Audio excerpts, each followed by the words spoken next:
በአዲስ ዓመት ዋዜማ ኢራናውያን የቦምብ ናዳ እየዘነበባቸው ነው። ከእስራኤል የመልካም ምኞት መግለጫ በቤንያሚን ኔታንያሁ በኩል ቢላክም መግለጫው መንግሥታችሁን ጣሉ የሚል ነው። ኢራን አሁንም ስቃይ ውስጥ ናት። እሷም በምላሹ የአሜሪካና የእስራኤል መንግሥታትን ያሰቃያሉ ያለችውን እርምጃዎች መውሰዷን ቀጥላለች። አሊ ላርጃኒ ተገለዋል። የኢራን መሪዎች አንድ በአንድ እያለቁ ነው። ጦርነቱ ተፋፍሟል። አስከፊ ሁኔታዎችም እየተጋረጡ ነው። የምታደምጡት የቅዳሜ ገበያ የዩቲዩብ ቻናልን ነው። የዩቲዩብ ቻናላችንን ሰብስክራይብ ያድርጉ። ትንታኔዎቻችን እንደተለቀቁ እንዲደርሷችሁ የደውል ምልክት ይጫኑ። ቅዳሜ ገበያ። የጥንት ስልጣኔ ባለቤት የሆነችው ኢራን አዲስ ዓመትን ስታከብር 3000 ዓመታት አልፈዋታል።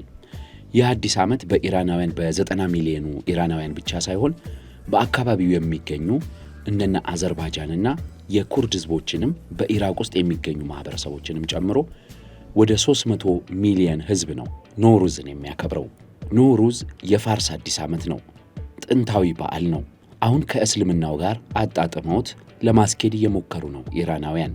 በሂጅራ አቆጣጠርም መሳ ለመሳ አድርገውት ከማርች 19 እስከ 21 ባሉት 3 ቀናት ውስጥ የሚከበር በዓል ነው ኖሩዝ። ይህ የኢራን አዲስ ዓመት የበርካታ ቱሪስቶች መስህብ የሆነ ኢራንን የሚያደምቅ የመልካም ምኞት ወቅት መግለጫ ነው። ኖሩዝ ዋዜማው ላይ ቤት ይጸዳል። ቤተሰብ ለመጎብኘት ኢራናውያን ወደ ትውልድ መንደራቸው ያቀናሉ። ልዩ ጠረጴዛም ይሰየማል። በዚህ ጠረጴዛ ላይ 7 ኤስ መጠሪያቸው የሆኑ አይነቶች ይቀርባሉ። ሁሉም ተምሳሌት አላቸው። የማለዳ ንጋትን የሚወክለው የሚሉት ሱማ የተፈጨ ቅመም ይቀመጣል። የፍቅር ተምሳሌት ሰንጅድ ይቀመጣል። የደረቀ ጣፋጭ ፍሬ ነው ሰንጅድ። ትዕግስትና ዕድሜን የሚወክለው ሰርኬ ይቀመጣል። የኮምጣጤ ጭማቂ ነው። የውበት ተምሳሌት ሲብ ይሉታል። አፕል ፍሬ ይቀመጣል። የመልካም ጤንነት ተምሳሌት ሲር የሚሉት ኢራናውያኑ ነጭ ሽንኩርት እዛ ጠረጴዛ ላይ ይቀመጣል። የዘር ሐረግ ቀጣይነትና የፈርቲሊቲ ተምሳሌት የሚሉት ሳማኑ የተቀመመ ስንዴ ነው ይቀመጣል። የሕይወት መታደስ ተምሳሌት ሳብዜ የሚሉት ደግሞ የስንዴ ቡቃያ ተቀጥፎ አንድ ላይ ታስሮ ይቀመጣል። እነዚህ በጠረጴዛው ላይ ይሰየማሉ። ኖሩዝ ይከበራል ማለት ነው። እንግዲህ በዚህ መልኩ ኖሩዝ ሲከበር ምግቡም መጠጡም ልክ እንደ ሌላው በዓል የተለመደ ነው። መንፈሳዊ መጻሕፍትም ይነበባሉ። ሃይማኖታዊ ቅኝቶችንም አካቷል ከእስልምናው ጋር ተያይዞ። ከዛ ባለፈ ግን በርካታ ባህላዊ ሴቶች አሉት። በምሽት ችቦም ያበራሉ። ወንዶች፣ ሴቶች ይጨፍራሉ። አሁን ግን ያ የለም። ያነሳን ያለነው ለዚህ ነው። አሁን ግን ኖሩዝ የዋዜማ ድባቡ በሀገሪቱ የለም። ገበያው ጭር ብሏል። ሰው ከቤት እየወጣ አይደለም። አሁን በኢራን በዋና ዋና ከተሞች በተለይ መንግስትም በኢራን ዕቀባ ጥሏል። መሰብሰብንም ከልክሏል። በጸጥታ ስጋት ምክንያት የኢራን መንግስት ስብሰባዎችን ከልክሏል። አንድም ለጥቃት እንጋለጣለን በሚል፣ ሁለትም ደግሞ የኢራን መንግስት ህዝባዊ ተቃውሞን በዚህ አጋጣሚ እንዳይቀሰቀስበት ከፍተኛ ክትትልና ቁጥጥር እያደረገ ነው። ከሰሞኑ እንደሰማነው እንዲያውም በርካታ ሰዎች የእስራኤል ሰላዮች ናቸው እየተባሉ ታስረዋል። ሰዎች ግን አሁንም ቢሆን ይህንን ታሪካዊና ባህላዊ እሴታችንን ለመጠበቅ ኖሩዝን በቤታችንም ቢሆን ለማክበር የአደባባይ ገጽታዎቹን ትተን መንቀሳቀሳችን አይቀርም እያሉ እየሞከሩ ነው። በዚሁ አጋጣሚ ግን በኖሩዝ ጋር የፖለቲካ መልእክቶችም ተላልፈዋል። የመጀመሪያው በስደት ላይ ያሉት የኢራኑ የቀድሞ መሪ የሻው መሪ ልጅ ፓህላቪ ያስተላለፉት መልእክት ነው። ህዝቡን እንኳን አደረሳችሁ፣ የኢራን መንግስት ያብቃለት የሚል ነው። ሁለተኛው መልእክት የእስራኤሉ ጠቅላይ ሚኒስትር ቤንያሚን ኔታንያሁ ነው። ኔታንያሁ በነገራችን ላይ ይህንን መልእክት ለበርካታ ዓመታት ሲያስተላልፍ ቆይቷል።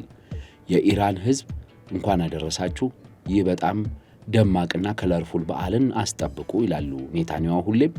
በዘንድሮ ግን መንግስታችሁ ሊወድቅ ጫፍ ቀርቧልና ተቀብላችሁ ስልጣንን ተቆጣጠሩ የሚል የፖለቲካ መልእክትም አስተላልፈዋል። እና የዘንድሮ ኖሩዝ ኢራናውያንን በሞት ደጃፍ ላይ ተቀምጠው የሚያከብሩት በዓል ነው። በዚህ ሁኔታ ውስጥ ደግሞ ጦርነቱ ተፋፍሞ ቀጥሏል። የሆርሙዝ ሰርጥ ስጋቱም እንዳየለ ነው። አልጀዚራ ቴሌቪዥን ከኢራን የውጭ ጉዳይ ሚኒስትር አባስ አርጋቺ ጋር ያደረገውን ቃለ ምልልስ እየተመለከትኩት ነበረ። መሞት ችግር የለውም ብለዋል። በእርግጥ አባስ አርጋቺ ባደረጉት ቃለ ምልልስ የአሊ ላርጃኒ መገደልንም አረጋግጠዋል። ማንም ቢሞት ግን ኢራን በርካቶች የሚበቅሉባት የመሪ እጥረት የሌለባት ሀገር ናትና ነገ እኔም ብገደል ፕሬዝዳንቱም ቢገደል እየተተካን እንቀጥላለን ብለዋል። ስለ አያቶላህ ሞትጀባህ ካሜኒም ተጠይቀው አሉ ጉዳት እንደደረሰባቸው አውቃለሁ ወይም እንደቆሰሉ አምነዋል እንዳሉና በጥሩ ጤንነት ላይ እንዳሉ ተናግረዋል። ነገር ግን መቼ ወደ ህዝብ ይወጣሉ፣ መግለጫ ይሰጣሉ፣ ከህዝብ ጋር ይገናኛሉ የሚለው የእሳቸው ውሳኔ ነው፣ የኔን የሚመለከት አይደለም ብለው ተናግረዋል። ስለዚህ አያቶላው መቁሰላቸው ታውቋል። የኢራን መሪዎች አንድ ባንድ እየተገደሉ መሆኑን ያሳያል።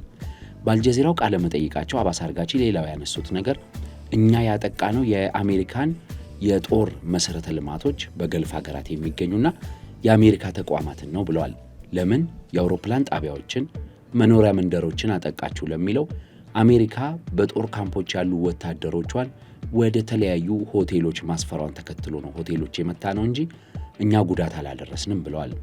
የኢራን የውጭ ጉዳይ ሚኒስትር ለአልጀዚራ ቃለ መጠይቅ ሲሰጡ ብናያቸውም የኢራን ፕሬዝዳንትም በትዊተር መልእክታቸው እንደዚሁም ደግሞ በተለያየ አጋጣሚ ብቅ እያሉ የተለያዩ መግለጫዎችን ሲሰጡ ብናይም ዶናልድ ትራምፕ ከማን ጋር መደራደር እንዳለብን እንኳን አናቅም፣ የኢራን መሪዎች እኮ በሙሉ ተገድለው አልቀዋል፣ ማን ስልጣን ላይ እንዳለም አናቅም እያሉ እየተናገሩ ነው። በእርግጥ ይህ አሽሙር አዘል መልእክት ነው ብለን ማስቀመጥ እንችላለን። ምክንያቱም ዶናልድ ትራምፕ የኢራን ፕሬዝዳንትና የውጭ ጉዳይ ሚኒስትር ስልጣን ላይ እንዳሉ ያውቃሉ። ቢሆንም ግን የሚያሾሩት ሀገሩን እነሱ አይደሉም የሚል እምነት ስላለው የአሜሪካ መንግስት የእስላማዊ አብዮታዊ ዘቡ ማን ነው የሚያሾረው የሚለውን አናቅም የሚል አይነት ነው መልእክቱ። እናም አሜሪካ በርካታ የድርድር ፍላጎቶች ከኢራን በኩል ቢመጡም ለመቀበል ዝግጁ አይደለንም ብለዋል። የኢራን መንግስት በበኩሉ ድርድርን የሚቀበለው በተኩስ አቁም መልኩ አይደለም። አንደኛ በዘላቂነት ጦርነቱ መቆም አለበት፣ ሁለተኛ ደግሞ ኢራን የምትካስበት ወይም ካሳ ክፍያ ያስፈልገናል፣ በሶስተኛ ደረጃ ደግሞ ለባህረ ሰላጤው አካባቢ ዘላቂ የሰላም ስትራቴጂና የትብብር መንገድ መከፈት አለበት፣ የውጭ ሀገሮች ጣልቃ የሚገቡበት መሆን የለበትም የሚል ነገር አንስተዋል። የገልፍ ሀገራት በስፋት እየተደበደቡ ቀጥሏል። በተለይ የተባበሩት አረብ ኤምሬት ኢኮኖሚዋ በከፍተኛ ደረጃ ቆሟል ማለት በሚያስችል ሁኔታ ላይ ደርሷል። በእርግጥ አንዳንድ የኤምሬትስ መገናኛ ብዙሃን የዱባይን የሌሊትና የምሽት ድምቀቶች ለማሳየት ቢሞክሩም በኤምሬት የሚገኙ በተለይ የውጭ ሀገር ዜጎች ከሀገሪቱ እየወጡ መሆኑ በስፋት እየታየ ነው። ኢራን እንዲያውም የአሊ ላርጃኒን ደም እበቀላለሁ በሚል በርካታ ጥቃቶችን ሰንዝራለች። በነገራችን ላይ አሊ ላርጃኒ አሜሪካ ለዘብተኛና የኢራንን አክራሪ መሪ ሊተኩ ይችላሉ ብላ የምታስባቸው እንደነበረ ነበር የሚታመነው። ነገር ግን ባለፈው የህዝባዊ አመጽ በኢራን በተቀሰቀሰበት ወቅት አሊ ላርጃኒ ህዝባዊ አመጹ ህገወጥ መሆኑንና እርምጃ እንዲወሰድ መስማማታቸውን ተከትሎ እንደዚሁም የአያቶላው የቅርብ አማካሪና ከአያቶላው ሞት በኋላ ዋነኛ የጸጥታ መስሪያ ቤቱ አመራር መሆናቸውን ተከትሎ ቁልፍ ሰው ናቸው። ኦልሬዲ አክራሪ ሆነዋል፣ እሳቸው ጸረ አሜሪካ ሆነዋል ወይም ጸረ ምዕራቡ ዓለም ሆነዋል በሚል እንዲገደሉ ውሳኔ እንዳሳለፉባቸው ሲታመን፣ አንዳንዶች ደግሞ እስራኤል እኚህን ሰው አድና የገደለቻቸው የኢራንን ተደራዳሪዎች በመምታት አሜሪካ ጦርነት ውስጥ እስራኤል በምትፈልገው መልኩ እንድትቆይ ለማድረግ ነው ብለው እያነሱ ነው። ውዝግቡ ሌላ መልክ ያለው ነው ማለት ነው። እንግዲህ የሆርሙዝ ሰርጥም እንደተዘጋ ነው ያለው። በሻሂድ ድሮኖች ተዘግቷል። እነዚህ ድሮኖች ከየትኛውም አካባቢ እየተወነጨፉ ጉዳት እያደረሱ ያሉ ናቸው። ኢራን ትናንሽ ጀልባዎችን ማንቀሳቀስ ስለምትችል ያ ጫና እየፈጠረ ነው። የኢራን ደግሞ ፈንጂዎች በስፋት እነዚህን ጉዳቶችም ለማድረስ ተቀብረው ነው ያሉት። በዚሁ በኢራን አዲስ ዓመት ዋዜማ የኢራን መሪዎች ብቻ አይደሉም እየተለቀሙ እየተገደሉ ያሉት፣ ወይም ደግሞ የኢራን መንግስት ብቻ አይደለም የመሰባበር አደጋ እየገጠሙ ያለው። በአሜሪካ የአሜሪካ ካውንተር ቴሮሪዝም ተቋም ኃላፊ የሆኑት ጆ ኬንት ስልጣን መልቀቃቸውም አነጋጋሪ ሆኗል። በይፋ እንደገለጹትም በተለይ የኢራን ተጨባጭ ስጋት አይደለችም የሚል እምነት ነው ያለኝ ብለው ለቀዋል። ዶናልድ ትራምፕም ኢራን ስጋት አይደለችም ብሎ የሚያምን ግለሰብ መንግስቴ ውስጥ እንዲኖር አልፈልግም፣ ባይለቅም ማባረሪያ አይቀርም እንደዚህ አይነትን ሰው ብለዋል። የዶናልድ ትራምፕ መንግስት እየተሰባበረ ነው ወይ ብለው የሚጠቅሱ አሉ። ከዚህ ጋር በተያያዘ የጄዲ ቫን ጉዳይ በተደጋጋሚ በመገናኛ ብዙሃን ሲነሳ የቆየ ነው። ጄዲ ቫን የጦርነቱ ደጋፊ አይደሉም ሙሉ በሙሉ ተብሎ ሲጠቀስ ነበር። ብዙም መግለጫዎችን ሲሰጡ አልቆዩም። እንዲያውም በዚህ በኢራን ጦርነት የአሜሪካ መንግስት ሻምፒዮን የሆኑትና ዶናልድ ትራምፕን በቀጣይ ፕሬዚዳንት ሆነው ሊተኩ ይችላሉ የተባሉት ማርኮ ሩቢዮ ናቸው በተደጋጋሚ በመገናኛ ብዙሃን የሚታዩት። ጄዲ ቫንም ዝምታን መምረጣቸው ከዛ ጋር የተያያዘ ይመስላልና የአሜሪካ መንግስትስ አቋሙ ልዩነት አለው ወይ? ልክ በኮንግረስ በሴኔት በሪፐብሊካንና በዲሞክራቶቹ እንዲሁም አንዳንድ ሪፐብሊካኖች ጭምር ጦርነቱን እያወገዙ ካሉት ጋር በተያያዘ የአሜሪካ መንግስትስ ልዩነት ውስጥ ነው ወይ የሚለውን መመልከት ይቻላል። ዋነኛው ልናሰምርበትና ልናየው የሚገባ ጉዳይ ግን በዛሬው ቆይታችን ይህ ጦርነት እስከ መቼ ይዘልቃል፣ የጦርነቱን መራዘምና ማጠር ወሳኝ ነገሮች ምንድናቸው የሚሉትን ነው። በመነሻው ዶናልድ ትራምፕ ከ4 እስከ 6 ሳምንታት የጦርነት ሊቆይ እንደሚችል ተናግረዋል። ከዛ በኋላ ዶናልድ ትራምፕ በተለያየ ጊዜ ሲጠየቁ ጦርነቱን ቋጭተነዋል፣ በቅርብ ጊዜ ይቆማል ሲሉ ነበር።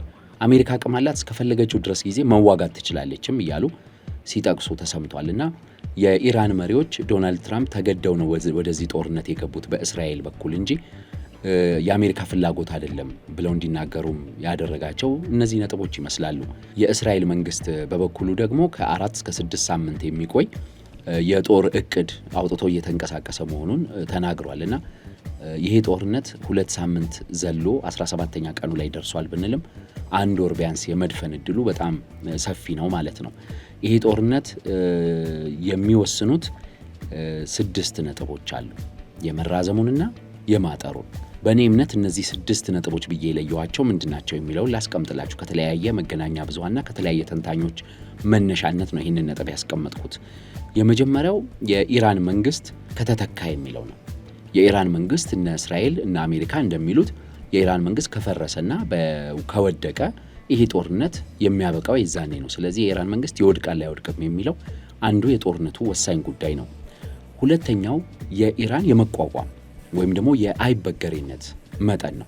ኢራን ምን ያህል ትቋቋማለች ወይም ምን ያህል ተቋቁማ እጅ ትሰጣለች፣ አሁን ያለው መንግስት ባይወድቅ እንኳን እጅ ይሰጣሉ የሚለው ነው። የመቋቋም መጠኗ የጦርነቱን ሁኔታ የሚወስነው ይሆናል። የሚተኩሱትም በጣም በቁጠባ ነው፣ ብዙዎቹ ስለሚመክኑና በሺዎች ያሏቸው ድሮኖች ስለሆኑ እነሱን ነው እየተጠቀሙ ያሉትና ኢራን የጦርነት አቅሟ ከተዳከመ እጅ ልትሰጥ ትችላለች ያለው መንግስት የሚለው ነው ሁለተኛው የጦርነቱን ጊዜ ወሳኝ።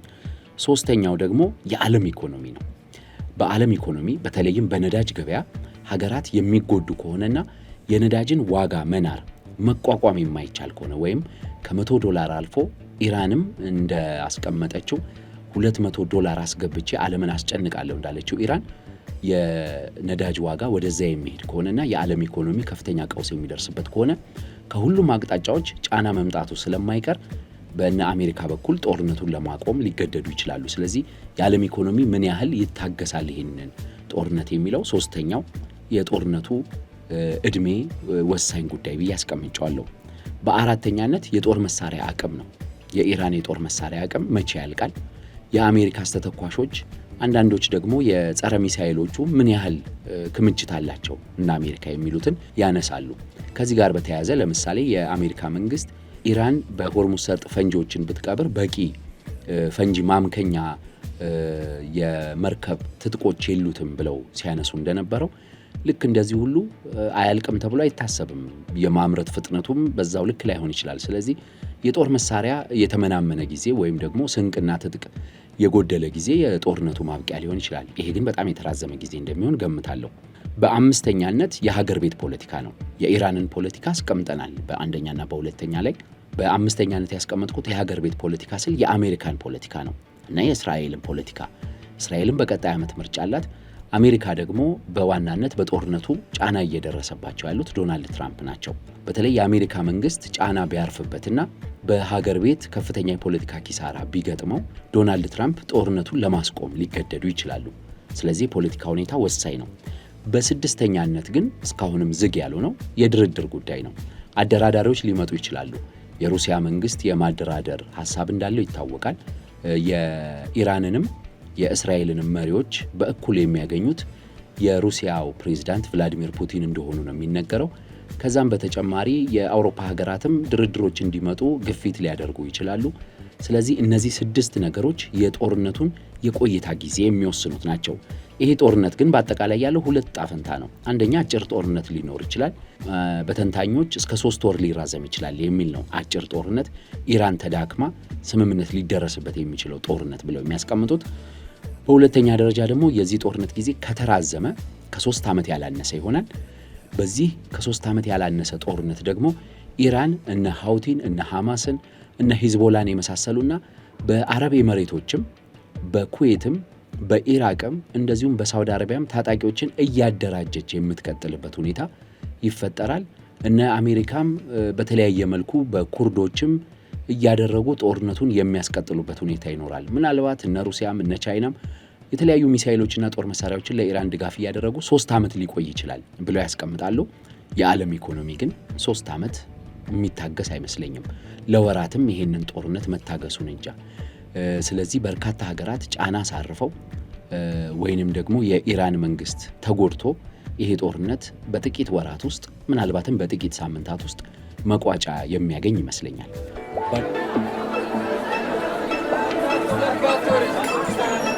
ቅዳሜ ገበያ